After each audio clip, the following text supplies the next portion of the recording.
A viewer recently asked me, how do you know what it is you want? And well, I don't think I'm an expert. There are a few things that I have figured out in my own life that I thought might be useful. So I'm going to share exactly that, how to figure out what you want in your life, whether you're starting out, midlife, or beyond. And of course, I don't know it all, but these are the things that have made sense to me and have helped me figure out how to create a life that I love based on what it is that I want. Now, this is coming from someone who spent, I would say, the first 50-ish years of life doing things that I didn't want. So I do have some street cred when it comes to this topic. And hopefully what I share will shed some light on what you want for yourself so that you can actually go after it. So there's 5 things that I'm going to cover. And the first one was to be very clear on what your needs and values are. Now, personally, I had never done a values or needs assessment prior to going into my coach training. And I really wish I had because it was very useful. If you want to see the tools that I use, I'll leave a link below. If you drop an email, I will email them to you. They're totally free. And it's just a good place to start in terms of really understanding what's important to you and what's not important. There's a huge difference between intrinsic values, which are things that are important to you as an individual, versus extrinsic values, which is the things that we see in the world around us and social media, what our friends have. And we look at those things as something that we would like to have as well.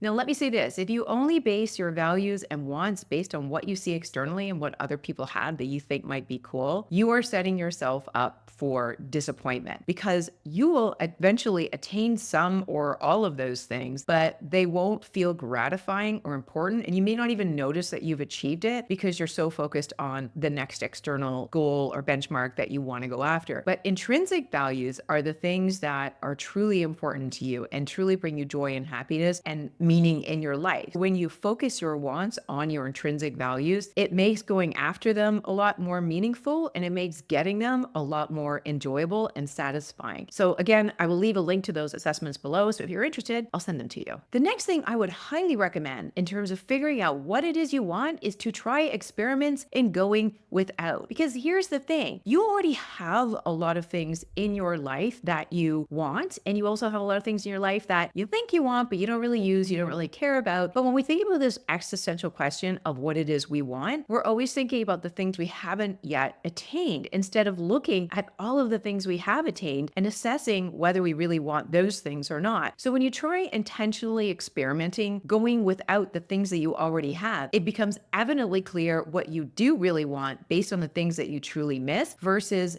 everything else. So that could look like doing a decluttering experiment on a big or small scale. Maybe you take everything out of your purse for a week and see what you actually miss or don't miss. Or you can do it on a bigger scale, like working with a capsule wardrobe for a month, or do a social media detox. And the point of all of those experiments is to give you an opportunity to miss what's already in your life. As human beings, we just have so much in our purview that we tend to forget things are even there until they're removed from our life, whether it's people or things or routines, whatever else have you, and then we start to miss it. And that is a really good indication of what you really want and what you really value, because once it's gone, you're really going to feel it and you're really going to miss it. And number 3, I think this is so important. No matter what domain in life you're thinking about in terms of what you want, you've got to try stuff. You've got to put yourself out there and try different things. You're never going to know what job you really want until you've had a bunch of really crappy jobs that you've hated. The same goes for what kind of boss you want to have, or coworkers you want to have, or working environment you want to be in. It is only by going out there and experimenting with what doesn't work that is going to inform what it is you truly want. I think a lot of us are afraid to try things because we're afraid of looking silly or not being good, but that is truly part of the richness of life. And I think the only reason I know very specifically what it is I want to go after for the rest of my life is that I am the type of person who has a lot of interests and curiosities, and I'm not afraid to go out there and try them and go after them and look silly. And half the time I try things and I don't like them, so I don't continue with them. When I was younger, I used to beat myself up about that a lot. Like I would try things and they really weren't for me, so I would let it go. And then I think, geez, can I not stick with anything? And other people would notice that about me. For some weird reason, our society thinks it's a virtue to follow through on everything we start. But that's ridiculous. How are you supposed to try things and figure out whether they're for you or not if you're not willing to at least give them a try? And if you don't like it, why why would you force yourself to continue just to make it mean that you are someone who follows through on things? I'm not suggesting that we shouldn't follow through on our word or the commitments we make to other people. I'm talking specifically about trying things, whether it's hobbies, experiences, summer jobs, whatever. Try it and see if you like it, because that is the only way you're going to know whether or not you want it. And if you try it and you don't like it, don't feel bad about quitting. Just make sure that you're not investing a lot of money up front in something that you're not sure you're going to want to continue with or not. The other thing I'd say about trying things when it comes to the big decisions in life, like where you're going to live, who you're going to marry, whether or not to have kids, to the degree that you can, it is really helpful to try experiments. Like if you're thinking of moving to Canada because you went there on vacation this summer and you loved it, try spending a few weeks there in January and see if you still love it as much. That's also why I personally advocate living with someone before you get married to them, because that's how you really get to know them. And when it comes to kids, it's kind of hard to do a trial run on that one. But what I did when I was at that stage of life was have conversations with a lot of parents, people I knew well and people I didn't know well. And I would ask them if they could do it all over again, would they have kids or not? And some folks were honest enough to say, you know what, I love my kids, but if I had to go back and do it again, I'm not sure I would. Other people's perspective, along with my own life experience, really informed a decision that to this day, I do not regret. And to that end, the fourth thing I would recommend is to be a researcher of your own life experience. Whether you're starting out in life or you're midlife like me, you have a wealth of history to look back and reflect on. Like, what were the best periods of your life so far? What were the hardest periods? And what were the circumstances surrounding those times? When I think back on the most satisfying periods of my life, the most interesting pattern I can pull from those experiences was that in each scenario, I was working two jobs, and in at least one of those jobs, I was really engaged in the work that I was doing. So as I reflect on that, what I see is that meaningful work is really important to me, something that I can dive into and pour a lot of myself into. So as you start to think about the most satisfying and least satisfying times in your life, hopefully you will start to see patterns as well. And if you're not someone who's great at self-reflection, this is the perfect opportunity to lean on AI as a thinking partner. So you can ask the tool to pretend that it's your therapist or coach and to help you figure out what are the patterns from the most satisfying times in your life and the most frustrating times, so that you can start to build this inventory of what it is you want and don't want. In fact, you can take all of the notes and experiments and the assessments that I'm going to send you and put all of them in ChatGPT and have it reflect back to you an inventory of all the things you want and don't want, because it's an objective observer that's just going to take the data that you input and send it back to you. Whereas very often, if we try to do this internally, we've got to fight through a lot of filters we have about life in general in order to come up with an honest answer of what we want and don't want. And then the final thing I will say on this topic, we just have to accept that life is a process of discovery. And very often, we're never going to realize what it is we want until we've experienced a whole bunch of things that we don't want. We have to get knocked around a little bit to see what's important and what's not important, to understand what really compels us and what doesn't. We're never going to know those things straight out of the gate. So give yourself a little time and patience to continuously evolve what it is you want as you go through life and have different experiences. I think it's really unfortunate that we expect kids coming out of high school to know what it is they want to do when they grow up. I'm still trying to figure out what it is I want to do, and I'm in my 50s. All I do know currently is that I'm really enjoying what it is I'm doing, but I know that's going to evolve as well. Gone are the days where people have one career their entire life. And that's great news for those of us who get bored really easily and want to start something new every couple of years. So that is my advice in terms of figuring out what it is you want to do with your life. Be honest with yourself, know what's important, know your values, try experiments, remove things to see if you miss them. 9 times out of 10, you're not going to miss them. Talk to people, experiment where you can, and accept that this question of what is it that I really want is going to evolve over a lifetime. You're going to want new things as you grow and develop as a human, and that's perfectly fine. Stop putting so much pressure on yourself and enjoy your life. I hope that was helpful. Thanks for listening. I'll see you in the next episode.